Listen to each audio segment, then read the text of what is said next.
হুজুর আব্দুল কাদের জিলানী, ও হুজুর গো, আমি বড় বয়স্ক, আমার একটা সন্তান, এই সন্তানটারে আপনি আব্দুল কাদেরের কাছে আমি দিতে চাই। কেন গো মা, কেন দিবা? বলে আমার সন্তানটারে আপনি 4 প্রকারের এলেম শিখাইবেন। এ মা, কোন 4 প্রকারের এলেম? বলে এলমে শরীয়ত, এলমে তরিকত, এলমে হাকিকত, এলমে মারেফত। জোরে কন্যা সুবহানাল্লাহ। ওরে বাবা, ওই মহিলা বলে হুজুর, এই 4 প্রকারের এলেম যদি আমার সন্তান শিখে, আমার সন্তান আল্লাহওয়ালা হবে। মারহাবা কন্যা, আমার সন্তান আল্লাহওয়ালা হবে। হুজুর, এই নেন আমার সন্তানটাকে আপনার কাছে হাওলা করলাম। হুজুর গৌসে পাক ওনাকে ওনার কাছে রাখলেন। মহিলাটা 3 মাস পরে গৌসে পাকের দরবারে হাজির। আইসা গৌসে পাকের দরবারে দাঁড়ায় দাঁড়ায় দেখতেছে গৌসে পাক এবং ওই সন্তানটা একটা একটা দস্তরখানায় বৈশা খাবার খাইতেছে। হুজুর গৌসে পাক আব্দুল কাদের জিলানী ডাক দিয়ে বলতেছে, গো মা, আপনি দরবারে আগমন করেন। গৌসে পাক তাকে দেখলেন, মহিলাটার মুখটা বেজার দেখা যায়। এ মহিলা, তোমার মুখটা কেন বেজার দেখা যায়? মহিলা বলে, হুজুর, আমি আপনি এবং আমার সন্তানের খাবারের প্লেটের দিকে তাকায়া আমার মনটা বেজার হয়ে গেছে। মা গো মা, আমাদের খাবারের প্লেটে আপনি কি দেখছেন? হুজুর গৌসে পাকের খাবারের প্লেটে আস্তে একটা মুরগ রান্না করা। হুজুর গৌসে পাক খাইতেছে, আর ওই মহিলার সন্তান পাতের মধ্যে সামান্য লাউয়ের সবজি রাখা। হুজুর গৌসে পাকের মহিলা ডাক দিয়ে কই, হুজুর, আপনার একটু ইনসাফে কুলাইলো না? আমার সন্তানটার যদি আপনি এখান থেকে একটু মুরগের গোশত দিতেন, আমার সন্তান খাইতে পারতো। আমার সন্তান শুধু সবজি দিয়া খানা খাইতো না। মা জননী রে গৌসে পাক ডাক নিয়া কই, মা, আমি আব্দুল কাদের রে আল্লাহ তাআলা মুরগ খাইয়া মুরগকে আবার জীবিত বানানোর ক্ষমতা দিছে। আর আপনার সন্তান লাউ খাওয়ার পরে, সবজি খাওয়ার পর সবজিটাকে আবার পূর্বের অবস্থায় ফিরিয়ে দেওয়ার ক্ষমতা দিয়েছে। এই জন্য আমি মুরগির খাবার খাই, আর আপনার সন্তানটা সবজি খাবার খায়। মা জননী কই, হুজুর, আমি বুঝলাম না, আপনারা উলামায়ে কেরামের বড় ভেদের কথা আছে, হুজুর আমার একটু বুঝিয়ে দেন না। হুজুর গৌসে পাক খাবার খায়া গৌসে পাকের চাদর দিয়া মোরগের হাড়গুলাকে ঢাকনা দিছে। তাকে দেখতেছে ওই মোরগের হাড়গুলা তেইকা আবার কাপড়টা উঠানোর সাথে সাথে আস্তে একটা তাজা মোরগ উইটা দৌড় মারতেছে। আর ওই মহিলার সন্তান সবজিগুলা খাওয়ার পরে, রান্না করার পূর্ব মুহূর্তে সবজি যেই সোলাগুলা উস্পাগুলা আলাদা রাখছিল, এগুলা ঢাকনা দিয়া কি যেন পড়ছে, কাপড় উঠে দেখে আগের মতো সবজি সেই জায়গায় আছে। এ মা, সবজি খাওয়ার উপযুক্ত বিধায় আপনার সন্তান লাউ সবজি খায়, আর আমাকে আল্লাহ তাআলা এই ক্ষমতা দিতে বিধায় আমি এই খাবার খাই।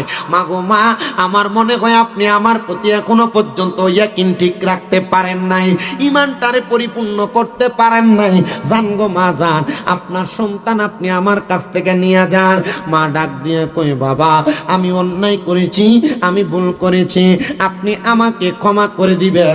আপনার মতো বড় পীর আমি চিনি নাই। কেমন বড় পীর জানো?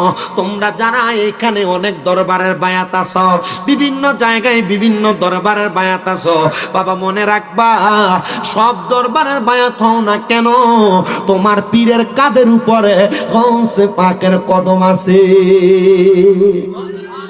আশেক লিখতেছে, ওরে তোমার কাঁধে নবীজির কদম, আইরে সব ওলিদের কাঁধে তুমি গাউসের কদম।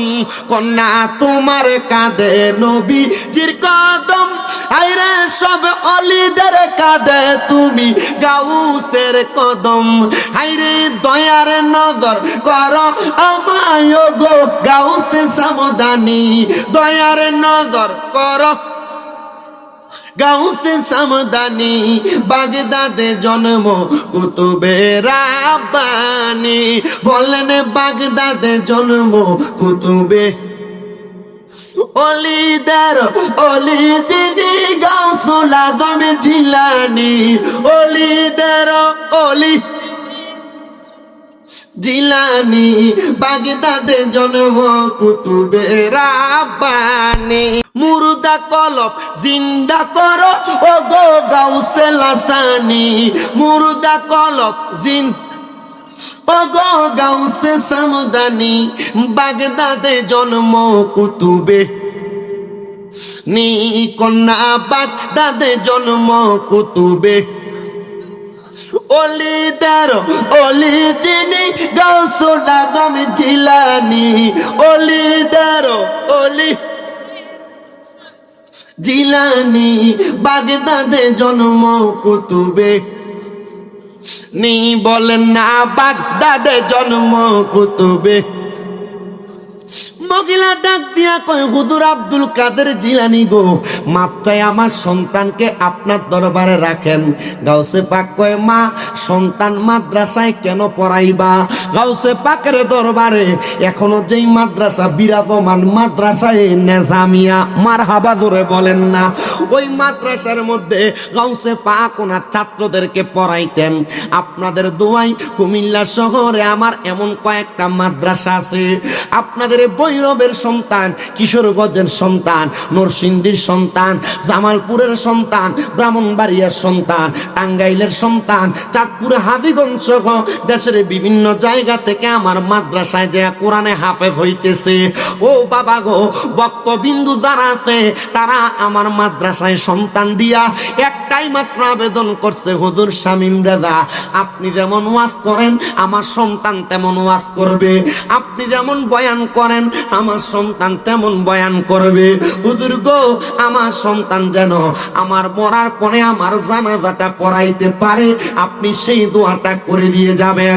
এ শ্রীনগরের বাবা, এ শ্রীনগরের বন্ধুরা, মহিলা ডাক দিয়ে কয় আব্দুল কাদের জিলানী আপনি আমার সন্তানটারে এমন উপযুক্ত বানিয়ে দিবেন, আমার সন্তান যেন আমার মরার পরে আমার সন্তান যেন আমার জানাজা পড়াইতে পারে। হাইরে বাবা, ও আমার শ্রীনগরের বন্ধুরা, গাউসে পাক কয় মা তাইলে সময় দেন আমারে 3 বছর। কয় বছর সময় দেন আমারে? 3 বছর। মা কয় দিলাম হুজুর। বলে 3 বছরের মধ্যে আপনি আমার কাছে আসতে পারবেন না, সন্তানকে দেখতেও পারবেন না। হুজুর গাউসে পাক আব্দুল কাদের জিলানী এই কথা বলার পর মহিলা চলে গেছে।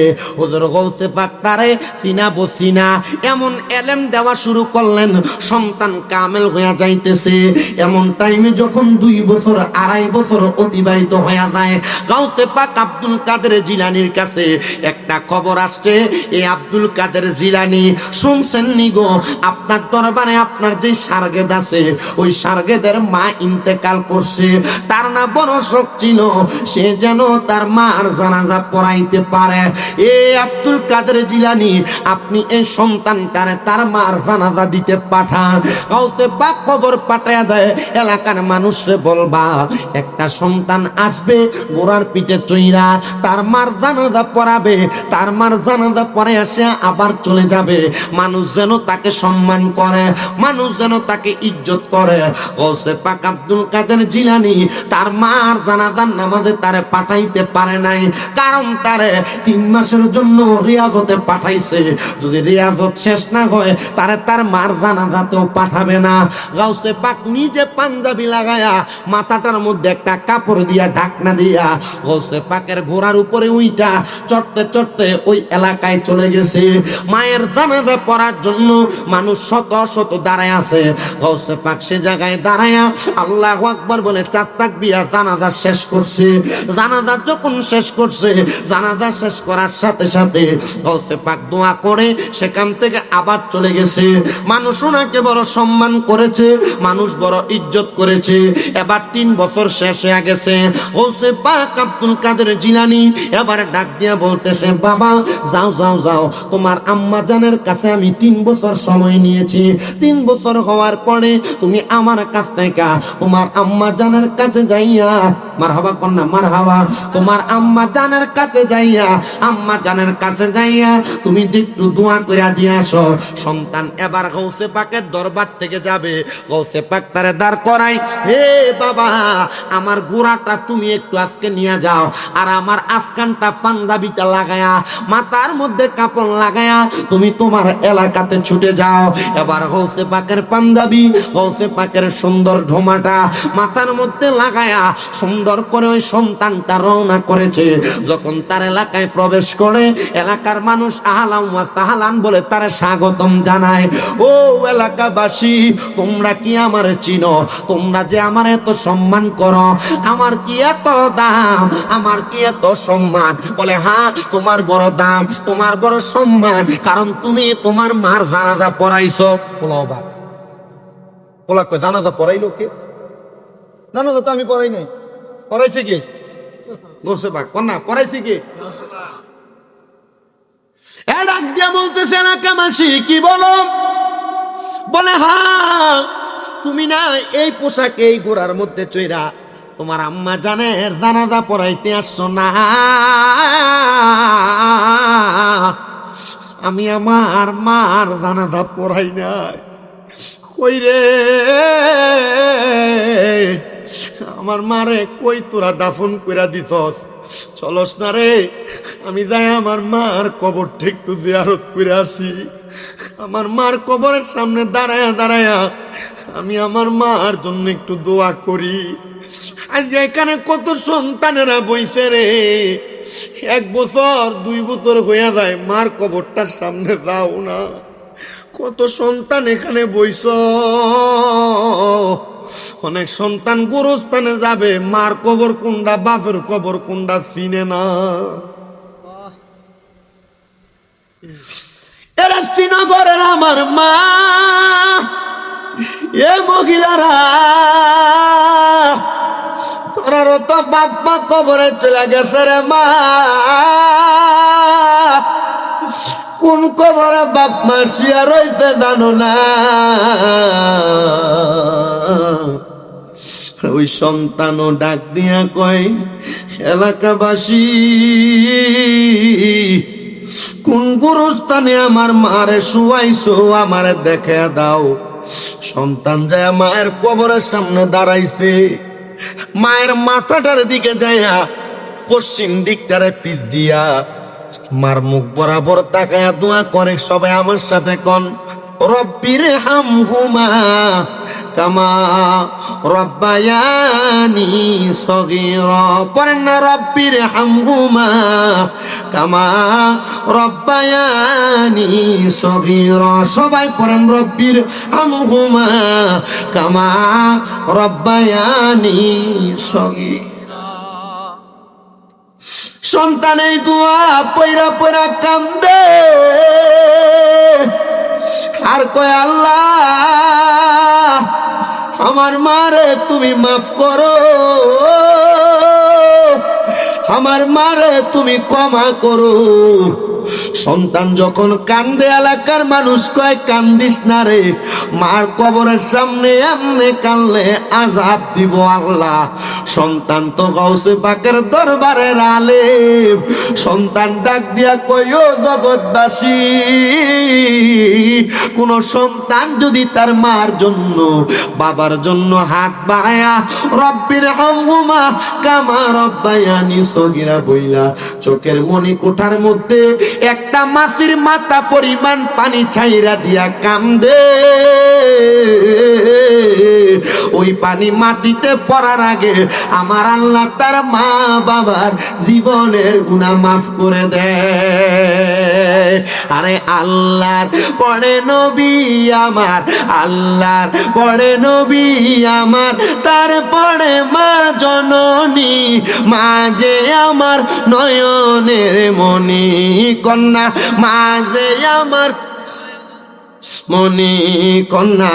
আল্লাহর পড়ে নবী আমার, আল্লাহর পড়ে নবী আমার, তারপরে মা জননী মাঝে আমার নি কন্যা মাঝে আমার ওরে কত আদর করছে মায়ে দুধ কলা খাওয়াইয়া এখন কেমনে শুইয়া রইছে কবরে দেশে যাইয়া মাগো কবরে দেশে যাইয়া আরে সেই মাকে দেখার লাগি জড়ে চোখের পানি মাঝে আমার নয়নের মনি কন্যা মাঝে আমার মনি হাইরে আল্লাহর বড় নবী আমার আল্লাহর বড় নবী আমার তারপরে মা জননী মাঝে আমার মনি কন্যা মাঝে আমার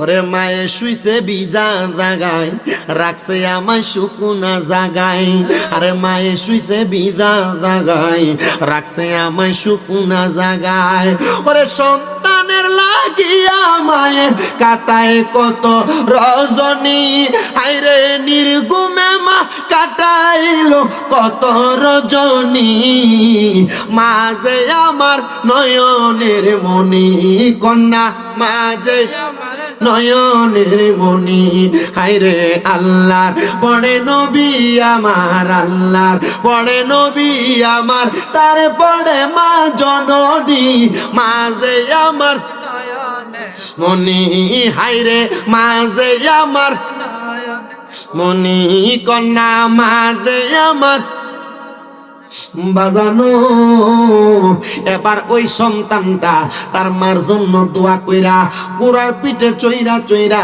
হুজুর গৌসে পাক আব্দুল কাদের জিলানির সামনে ডাক দিয়া জিজ্ঞাসা করে ওগো আব্দুল কাদের জিলানি আপনি কি বলবেন না আমি আপনারে প্রশ্ন করব গৌসে পাক কয় বাবা তোমার মনে কি প্রশ্ন তুমি আমারে করো সন্তান ডাক দিয়া কয় হুজুর আমার অন্য কোনো প্রশ্ন না একটাই মাত্র প্রশ্ন আমার মা মারা গেছে আপনি কেন আমারে বললেন না আমার মা আপনার ওয়াজের মধ্যে শুনছে আপনি বয়ানে বলছেন একটা সন্তান যদি তার মার জানাজা পড়ায় বাবার জানাজা পড়ায় সালাম শেষ করার আগে আল্লাহ তার মা বাবার জীবনের গুনাহ মাফ করে দেয় সুবহানাল্লাহ এই যারা সন্তান মাদ্রাসায় পড়ে যারা নাতিরা মাদ্রাসায় পড়ে আপনাদের কপাল ভালো নসিব ভালো আপনার সন্তান আপনারা জানাজা দিবে সালাম শেষ করার আগে আপনার কবরের আযাব মাফ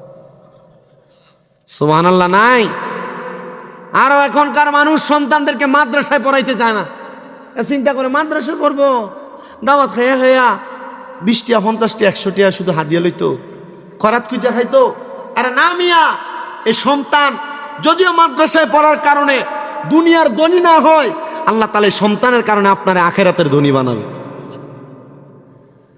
আর এলাকার যে ফোলাটা একবারে কথা কইতে পারে না আটতে পারে না কোন রকম দুর্বল এটার নিয়ে মাদ্রাসায় ভর্তি করে কথা কয় না আপনি মাদ্রাসায় পড়ালেখা কম মনে করছেন কোরআনুল কারীম মুখস্থ করার আপনি এত কম মনে করছেন আপনি ল্যাংরানুল আতুরাটারে নিয়ে মাদ্রাসায় দেন কথা কয় না কথা কয় আপনি মাদ্রাসায় ক্লাস 1 থেকে 10 পর্যন্ত আবাংকে ইন্টার থেকে কামেল মাস্টার্স পর্যন্ত আপনি পড়ালেখা কম মনে করছেন স্কুলের ছাত্র যে ইংরেজি পড়ে মাদ্রাসার ছাত্র সেম ইংরেজি পড়ে স্কুলের ছাত্র যে অঙ্ক করে মাদ্রাসার ছাত্র সেম অঙ্ক করে উল্টা মাদ্রাসার ছাত্র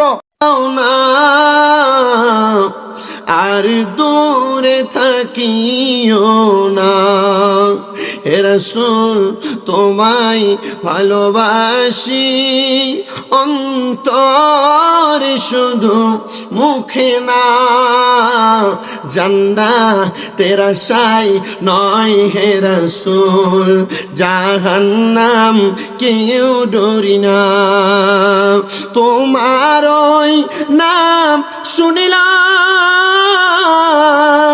এই চোখে দেখলাম না, এই সুর যদি শুনে থাকো একবার দেখা দাও না। হে রাসূল তোমায় ভালোবাসি অন্তর শুধু মুখে না, জান্নাতের আশায় নয় হে রাসূল, জাহান্নাম কেউ ডরি না। একটা জবানও বন্ধ রাখবেন না, জবানটা ছেড়ে দিয়ে উচ্চ কণ্ঠে জোরে জোরে পড়েন আল্লাহু আকবার। আল্লাহর কোরআন বলে জাহান্নামী আর জান্নাতি এক না, জান্নাতীরা সফল কাম। আল্লাহর কাছে জিজ্ঞাসা করেন, ওগো আল্লাহ জান্নাতীরা কেমন সফল কাম? আমার আল্লাহ তাআলা আমার নবীর মাধ্যমে জানায়া দেয়। আমার নবী কই উম্মত আনাস ইবনে মালিক রাদিয়াল্লাহু তাআলা আনহু হাদিস বর্ণনা করে, আমার নবীজি উস্তুনে আহাদার সামনে দাঁড়ায়া আমার নবীজির সাহাবায়ে কেরামদেরকে ওয়াজ করতেছে। এ সাহাবায়ে কেরাম যারা জান্নাতি তারা কেন সফল কাম শুনালো? জান্নাতীরা দুনিয়াতে জান্নাতের খবর পায়, লাহুমুল বুশরা ফিল হায়াতিদ দুনিয়া ওয়াল আখিরা। এই সুখবরটা দুনিয়ার জন্য এবং আখিরাতের জন্য। সাহাবায়ে কেরাম ডাক দিয়া কই, ইয়া রাসূলুল্লাহ, ইয়া হাবিবাল্লাহ, নবী গো আপনি বলেন না জান্নাতীরা দুনিয়াতে কেমন সুখবর পায়? আমার নবী কয়, উম্মত জান্নাতীরা যখন ইন্তেকাল করবে, ইন্তেকাল করার আগে আমার আল্লাহ তাআলা একটা জান্নাতি বান্দার সামনে যখন আজরাইল পাঠাবে, ওই আজরাইলটা জান্নাতি বান্দার সামনে আইসা দাঁড়াইবো। জান্নাতি বান্দার সামনে আইসা দাঁড়ায়া জান্নাতি বান্দার বুকের মধ্যে হাতটা দিবে রুহুটা নেওয়ার জন্য। নবী গো জান্নাতি বান্দার বুকের মধ্যে হাতটা দিয়া আজরাইলের রুহু নিবে কেমনে? বলে জান্নাতি বান্দার রুহু আজরাইল নিতে পারবে না। ইয়া রাসূলুল্লাহ কেন পারবে না? বলে জান্নাতি বান্দার রুহুটা নেওয়ার জন্য আজরাইল যখন বুকটাতে হাত দিবে, দুইটা ফেরেশতা আজরাইলের সামনে দাঁড়াইবো, আজরাইলের সঙ্গে কথা বলবে। আজরাইল, ও আজরাইল, এই বান্দার বুক দিয়া রূহ কবজ কইরো না। কেন রে, কেন কবজ করতাম না? বলে বান্দার বুকের মধ্যে আল্লাহ নবীর প্রেম আছে, আল্লাহ নবীর ভালোবাসা আছে। আল্লাহ নবীর প্রেম থাকা বান্দার বুক দিয়া রূহ কবজ করা যাবে না। আর যদি জাহান্নামী হয় আজরাইলে বুকটার মধ্যে হাতটা রাখতে দেরি, বান্দা বলবে আমার কাছে মনে হয় রে সমস্ত পৃথিবীর বড় বড় পাহাড়গুলা মনে হয় আমার বুকটার ভিতরে চাপিয়া দিছে। ও জান্নাতি বান্দা, ও জান্নাতি বান্দা, তখন কি আজরাইল তোমার রূহ নিবে না? কারণটা কি? বলে জান্নাতি বান্দার ইমানের জোর আছে। এ সুন্নি মুসলমান, আপনাদের কাছে আমি একটা আবদার জানাই, আপনার ইমানের জোর কতটুকু আমি জানি না। আমরা যারা সুন্নি দাবি করি আমাদেরকে দেখবেন অনেক মানুষ ভণ্ড বলে। আমরা যারা নবীরে দাঁড়ায় সালাম দেই আমাদেরকে অনেক মানুষ ভণ্ড বলে। আমরা যারা নবীরে নূর বলি আমাদেরকে অনেক মানুষ ভণ্ড বলে। আমরা যারা নবীজির হাজের নাজেরের আকীদা বিশ্বাস করি আমাদেরকে মানুষ ভণ্ড বলে। আমরা যারা বলি আমার নবী গায়েবের খবর দেনেওয়ালা আমাদেরকে মানুষ ভণ্ড বলে। এটার কারণটা কি? ও সুন্নি জনতা, নবীর প্রতি ঈমান ভালো, নবীর প্রতি বিশ্বাস ভালো। আমরা এক আয়াতের প্রতি বিশ্বাস করে নবীরে নূর মানি। কদে জাআকুম মিনাল্লাহি নূরু ওয়া কিতাবুম মুবিন। তাফসীরে জালালাইনে এখানে নূর বলতে আমার নবীরে বুঝাইছে।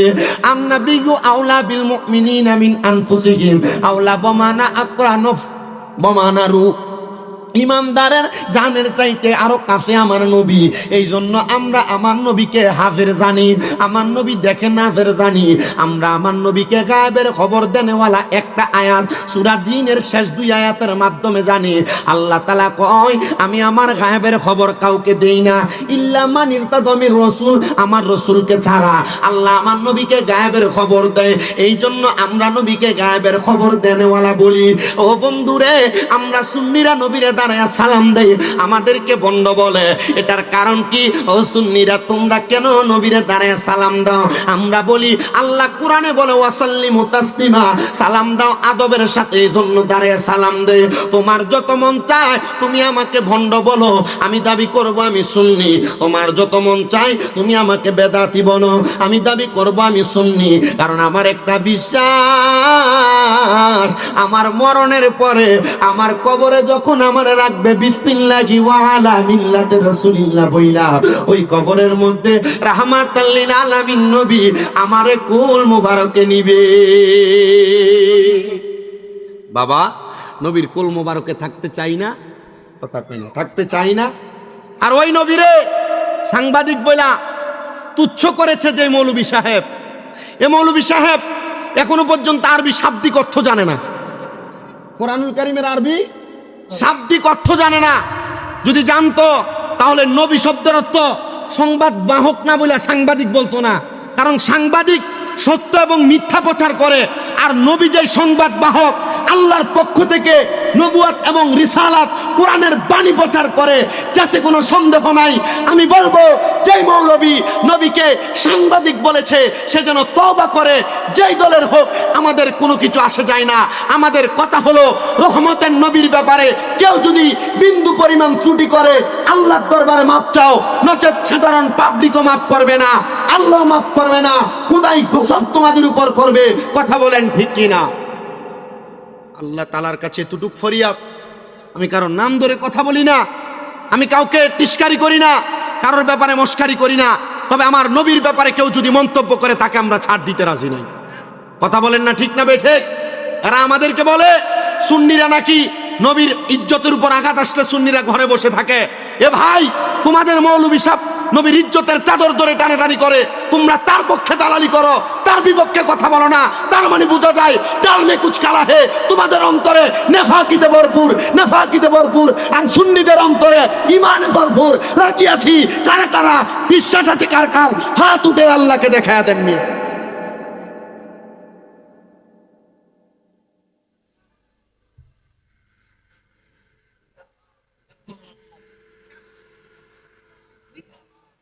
তাই মিয়া, আমরা যারা আহলে সুন্নাত ওয়াল জামাত দাবি করি, পীর মাশায়েখরা আমাদেরকে যে সুন্নিয়ত উপহার দিয়ে গেছেন, এই সুন্নিয়ত সচ্চা পাক্কা সুন্নিয়ত।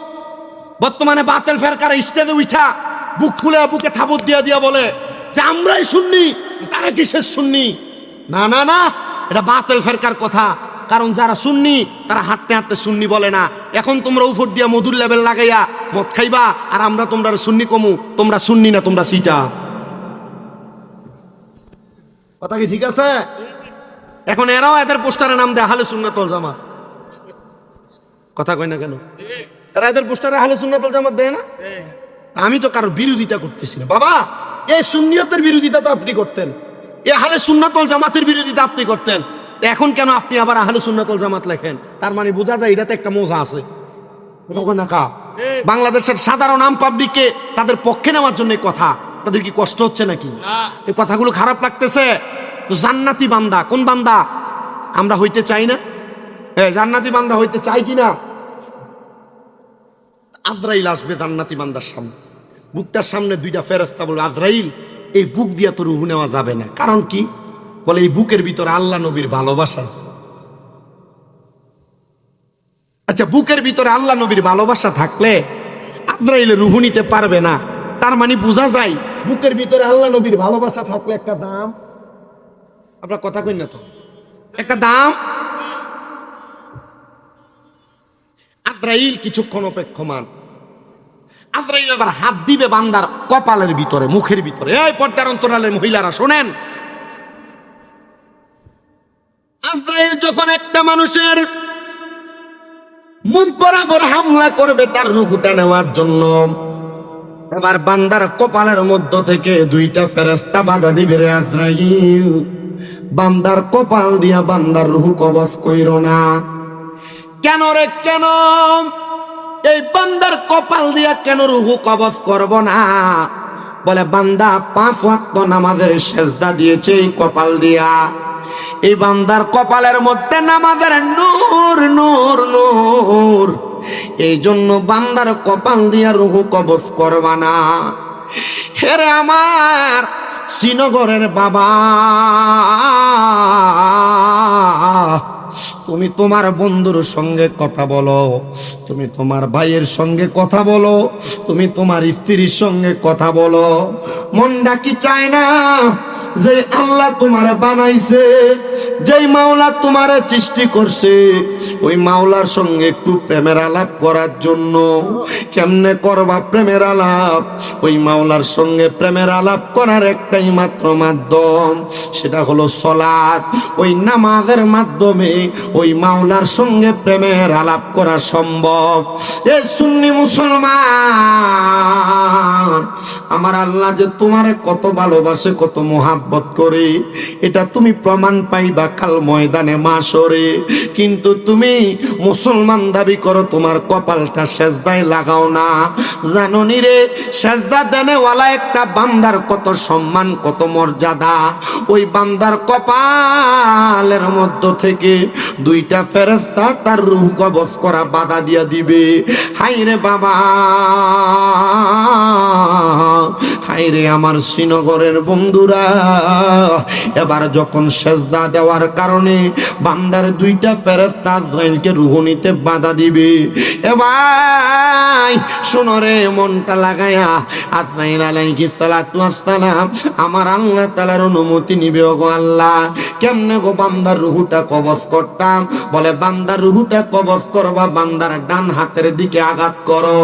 আজরাইলে আইসা আপনার আমার ডান দিকে হামলাটা করবে, আপনার ডান দিক থেকে রূহটা নেওয়ার জন্য যখন চেষ্টা করবে, ডান দিক থেকে দুইটা ফেরেশতা ডাক দিয়া বলবে, রে রে আজরাইল, বান্দার ডান দিক দিয়া তো রূহ নেওয়া যাবে না। বলে কেন রে, কেন বান্দার ডান দিক দিয়া রূহ নেওয়া যাবে না? বলে বান্দারে ডান দিকে তার দান সদকাগুলা আমরা তার জন্য পাহারাদার হয়ে দাঁড়িয়ে গেছি, এই জন্য বান্দার ডান দিক দিয়া রূহটা তুমি নিতে পারবা না। আজরাইলে কিছুক্ষণ দাঁড়ায়া এবার বান্দার বাম দিক দিয়া হামলা চালাইয়া দিবে। বাম দিক থেকে ডাক দিয়া বলবে, রে আজরাইল, বাম দিক থেকেও ইমানদারের রূহটা নিতে পারবা না। বলে কারণ কি? বলে বান্দার বাম দিকে তার মা বাবার খেদমত বিরাজমান, এই জন্য বান্দার বাম দিক দিয়া রূহ কবজ করা যাবে না। বান্দার পুরাটা দেহ একবারে অসার, কিন্তু আজরাইল আলাইহিস সালাতু ওয়াস সালাম তো ক্ষান্ত হবেন না। বান্দার হায়াত শেষ, বান্দার রূহ নেওয়া লাগবে। আল্লাহ কেমনে রূহ নিব? বলে বান্দার জন্য কিছুক্ষণ সময় অপেক্ষা করো। হায়রে আজরাইল কিছুক্ষণ দাঁড়াবে, আমার আল্লাহ তাআলা বলবে, এই বান্দা কিছুক্ষণ পর তার জবান দিয়া কালেমা পড়বে। ও মুসল্লি বাবারা, আপনারা জানেন অনেক মানুষ মারা যায়, যাওয়ার সময় জিহ্বাটা কেমন জানি বাহির কইরা দিয়া কামড় দিয়া মইরা যায়। কত মানুষ মারা যায়, মারা যাওয়ার সময় চোখটি উল্টে দিয়া মারা যায়। কত মানুষ শ্রীনগরের মরে, মরার সময় বিছানাতে প্রস্রাব পায়খানা করে দেয়। কত মানুষ মরে, নাকে মুখি দিয়া রক্ত ছাইরা দেয়। এ পর্দার অন্তরালের মা, তুমি মরার সময় যদি এমন হয়, মানুষ মনে করব রে বড় ভয় পায় মারা গেছে আমার মুরব্বী বাবা। তুমি মরার সময় যদি এমন হয়, মানুষ মনে করব কষ্ট পায় মারা গেছে। আরে আজরাইল আলাইহিস সালাতু ওয়াস সালাম আইসা একটা জান্নাতি বান্দার সামনে দাঁড়ায়া থাকবে। জান্নাতি বান্দার সামনে দাঁড়ানো অবস্থায় বান্দা জবান দিয়ে পড়বে, লা ইলাহা ইল মুহাম্মাদ সাল্লাল্লাহু আলাইহি ওয়াসাল্লাম। কালিমার আওয়াজ শুনে মনে বড় কষ্ট পাইলাম। এখানে যে এতগুলা প্যান্ডেল পুরা মানুষ, আমার কাছে কেমন লাগলো? একটু মুহাব্বতে কালিমা পড়েন, লা ইলাহা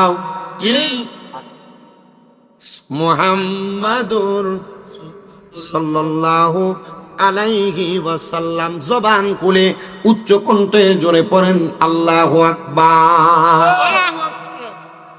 একটা জান্নাতি বান্দার রূহটা কেমনে কবজ করবেন?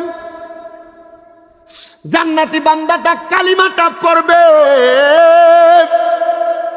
ওই বান্দার মুখ দিয়া যে বাতাসটা বের হবে, ওই বাতাসের মাধ্যমে রূহটা কবজ করে নিয়ে যাবে। রুহটা যখন নিবে বান্দা টের পাবে না রে। একটা দুধের বাচ্চা ওয়া ওয়া করে কান্না করলে তার মা মুখের মধ্যে দুধটা দিয়া মাথার মধ্যে হাত বুলাইয়া দিয়া বাচ্চাটা যেমন ভাবে আরামে ঘুমায়া যায়, একটা ইমানদার ঠিক তেমনে ঘুমায়া যাইব। ওরে চোখেরই পলকে তুমি হতে পারো লাশ, চিরতরে বন্ধ হবে তোমারই নিঃশ্বাস। হবে এলান তোমারই নাম মসজিদের মাইকে, বলেন হবে এলান তোমারই নাম মসজিদের মাইকে। বাড়িওয়ালা নাই রে বাড়ি নাই রে দুনিয়াতে, বাড়িওয়ালা নাই রে বাড়ি। চোখেরই পলকে তুমি হতে পারো লাশ, চিরতরে বন্ধ হবে তোমার নিঃশ্বাস। হবে এলান শ্রীনগরবাসীর মসজিদের মাইকে, হবে এলান সবারই নাম মসজিদের মাইকে। বাড়িওয়ালা নাই রে বাড়ি নাই রে দুনিয়াতে, বাড়িওয়ালা নাই রে বাড়ি। তোমার বয়ে থাকতো মানুষ ছিল বাহাদুরি, ভাবনি হাওয়ায়ুরা তুমি যে রঙিনে ঘুরি। তোমার ভয়ে থাকতো মানুষ ছিল বাহাদুরি, ভাবনি হাওয়ায়ুরা তুমি যে রঙিনে ঘুরি। সুতোয় টানে দিলে মালিক, সুতোয় টানে দিলে মালিক পারবে না থাকিতে। বাড়িওয়ালা নাই রে বাড়ি নাই রে দুনিয়াতে, বাড়িওয়ালা নাই রে বাড়ি। বাড়ি গাড়ি মেল ফ্যাক্টরি টাকার পাহাড়, বিলাসিতায় কেটেছে জনম কতই অহংকার। বাড়ি গাড়ি মেল ফ্যাক্টরি টাকার পাহাড়, বিলাসিতায় কেটেছে জনম কতই অহংকার। দামি কাপড় ছেড়ে হবে, দামি কাপড় ছেড়ে হবে সাদা কাফন পরিতে। বাড়িওয়ালা নাই রে বাড়ি ইয়াতে, বাড়িওয়ালা নাই রে বাড়ি। আমার বাবা এবার যখন ইমানদারের রুহুটা নিয়ে যাবে, ইমানদার বান্দা তো টের পাবে না।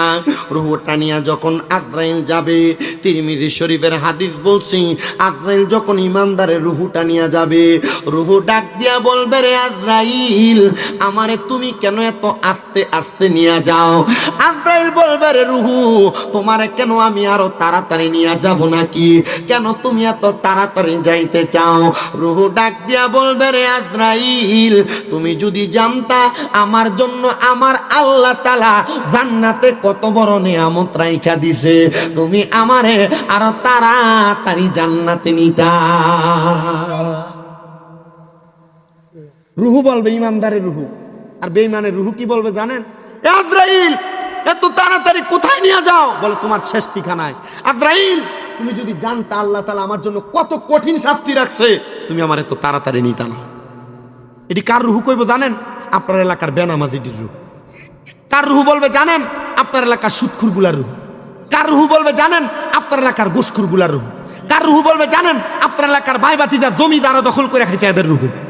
এগুলা কার রুহু বলবে জানেন? আপনার এলাকায় যারা ঘুরে ঘুরে মিথ্যা কথা কয়, মানুষের বদনাম করে, গীবত করে, তাদের রুহু।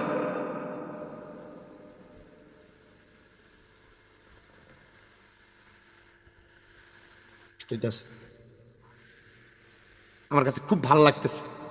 আমি শ্রীনগর এই নিয়ে শফিক বের এখানে 2 বার, আরো এখানে কোথায় যেন একটা আসছিলাম 2 বার স্কুল মাঠে।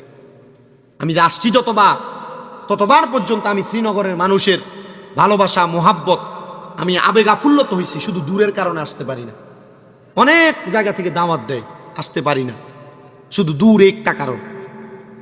গাড়িতে বসে থাকতে থাকতে মাথাটা মনে হয় বেয়া হয়ে গেছে। শফিক পাগলা, এ আমার খুব মোহাব্বত করে, নিজের আপন বাইরে যা করে এ আমারে তা করে। এ আমারে প্রত্যেক শুক্রবার অথবা বিশুদ্ধবারে ফোন দিব, হুজুর আমার আব্বা আম্মার লেগে ফুত্রির লেগে দোয়া। এটা ছাড়া আর কোনো কথা নেই। মানুষ তো নিজের লেগেও কিছু চায়, হে নিজের লেগে কিছু চায় না। আমি শুধু এর লেগে দোয়া করি না। আপনারা আমার মসজিদের জুমাগুলা সোশ্যাল মিডিয়াতে আসে দেখেন, আমি সমস্ত পৃথিবীর মানুষের জন্য দোয়া করি। কিন্তু আল্লাহ তাআলা আমার আম্মাকে অসুস্থ বানায় রাখছে আজকে 5 মাস। কেন বানাইছে এটা আল্লাহ ভালো জানে। আল্লাহর কাছে এতটুক বলছে, আল্লাহ আপনি যদি মনে করেন আমার আম্মারে অসুস্থ বানায় রাখা, আমাদেরকে একটা টেনশনে রেখে আপনি খুশি হইবেন, আল্লাহ আলহামদুলিল্লাহ। আল্লাহ তাআলা এই আমার আম্মা জানকে অসুস্থ আছে যে আমি এটা নিয়ে টেনশন করি না। কেন জানেন? লা ইউকাল্লিফুল্লাহু নাফসান ইল্লা উসআহা। আল্লাহ কারো সাধ্যের বাহিরে কোনো কিছু চাপায় দেয় না। আমার আম্মা জানের তৌফিক ছিল যে অসুস্থ হবে, আল্লাহ দিছেন চাপায়া। মারহাবা কইবেন না? অসুস্থ হইয়া কি আমি মনে মনে বেজার হইছি? বেজার হই নাই, শুধু একটু কষ্ট করতে হইছে। আমার আম্মা জান যখন অসুস্থ, আমি আমার আম্মার জান যে যখন তোলা দিয়া দিয়া সোজা করে বসায়, আমার আম্মা কান্দে দিছে। কান্দেন কি লেগা? কারণ আমার আম্মা জানে আমি আমার নিজের গোসল করার পর লুঙ্গিও দিতাম না, আমার আম্মা ধুইয়া দিত, আর এই ফুতে আমার আলগি দিয়া তুলতাছে। তখন অসুস্থ, খাটে শুয়া রইছে 2 মাস, মায়ের পাশে নিচে টাইসের মধ্যে ঘুমাইছে নিচে, লড়ছি না। কারণ মা যদি কোনো সময় ডাক দেয়, এখনো আমার বাবা পাশে থাকে, আমার ছোট ভাইরে কিছু তুই নিচে ঘুমাইবি পাশে।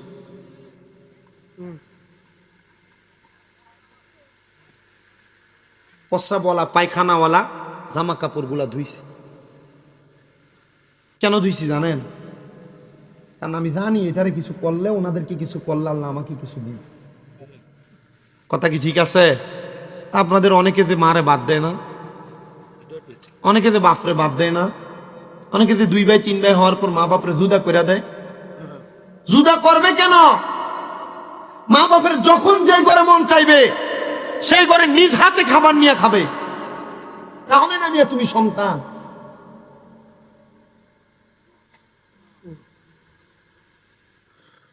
ইমানদার বান্দার রূহটা বলবে, আজরাইল আমারে তো আস্তে আস্তে কেন নিয়ে যাও, তাড়াতাড়ি নিয়ে যাও। তুমি যদি জানতা আমার জন্য আল্লাহ তাআলা কত বড় নিয়ামত রেডি করে রাখছে, তাহলে তুমি এত আস্তে যাইতা না, আরো তাড়াতাড়ি যাইতাও। এ শ্রীনগরের মুরব্বী বাবা, জ্ঞানী গুণী ভাই বাবারা,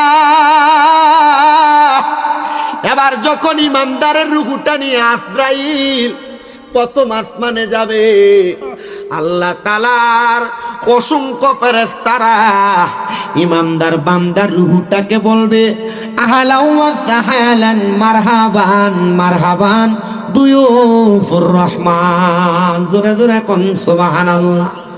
আল্লাহর মেহমান বলে ইমানদাররে স্বাগতম জানাইবো। ইমানদার বান্দা স্বাগতম পায়া আল্লাহ তাআলার আসমানে চলে যাবে। এত সুন্দর সুবাসন, এত সুন্দর মর্যাদা। বান্দা জান্নাতে যখন প্রবেশ করবে রে বাবা, ওই জান্নাতের মধ্যে যাইয়া বান্দা জান্নাতের সুদা পান করবে। জোরে কোন সুবহানাল্লাহ। এ মুমিন মুসলমানের দল, হুজুর বড় পীর গৌসে পাক আব্দুল কাদের জিলানীর লিখিত একটা কিতাব আল ফাতুর রব্বানি ওয়াল ফাইজুর রহমানি। ওই কিতাবের মধ্যে গৌসে পাকের জীবনীর অনেকগুলা বর্ণনা, অনেকগুলা বয়ান আছে। এর মধ্যে একটা বয়ানে হুজুর গৌসে পাক ওনার একজন ভক্তের কথা বর্ণনা করেছে। গৌসে পাকের ওই ভক্ত, এই মহিলাটা ডাক দিয়া বলে, আমি হুজুর গৌসে পাকের জবানে যখন জান্নাতের এই বয়ান শুনছি গো, আমি হুজুর গৌসে পাকের এই জান্নাতের বয়ান শুইনা আমি গৌসে পাকের কাছে একদিন যায় হাজির হইলাম। হুজুর আব্দুল কাদের জিলানী, ও হুজুর গো, আমি বড় বয়স্ক, আমার একটা সন্তান, এই সন্তানটারে আপনি আব্দুল কাদেরের কাছে আমি দিতে চাই। কেন গো মা, কেন দিবা? বলে, আমার সন্তানটারে আপনি 4 প্রকারের এলেম শিখাইবেন। এ মা, কোন 4 প্রকারের এলেম? বলে, এলমে শরীয়ত, এলমে তরিকত, এলমে হাকিকত, এলমে মারেফত। জোরে কন্যা সুবহানাল্লাহ। ওরে বাবা, ওই মহিলা বলে হুজুর এই 4 প্রকারের এলেম যদি আমার সন্তান শিখে আমার সন্তান আল্লাহওয়ালা হবে। মারহাবা কন্যা, আমার সন্তান আল্লাহওয়ালা হবে। হুজুর এই নেন আমার সন্তানটাকে আপনার কাছে হাওলা করলাম। হুজুর গৌসে পাক ওনাকে ওনার কাছে রাখলেন। মহিলাটা 3 মাস পরে গৌসে পাকের দরবারে হাজির। আয়েশা গৌসে পাকের দরবারে দাঁড়ায় দাঁড়ায় দেখতেছে গৌসে পাক এবং ওই সন্তানটা একটা একটা দস্তরখানায় বৈশা খাবার খাইতেছে। হুজুর গৌসে পাক আব্দুল কাদের জিলানী ডাক দিয়ে বলতেছে, গো মা আপনি দরবারে আগমন করেন। গৌসে পাক তাকে দেখলেন, মহিলাটার মুখটা বেজার দেখা যায়। এ মহিলা তোমার মুখটা কেন বেজার দেখা যায়? মহিলা বলে, হুজুর আমি আপনি এবং আমার সন্তানের খাবারের প্লেটের দিকে তাকায়া আমার মনটা বেজার হয়ে গেছে। মা গো মা,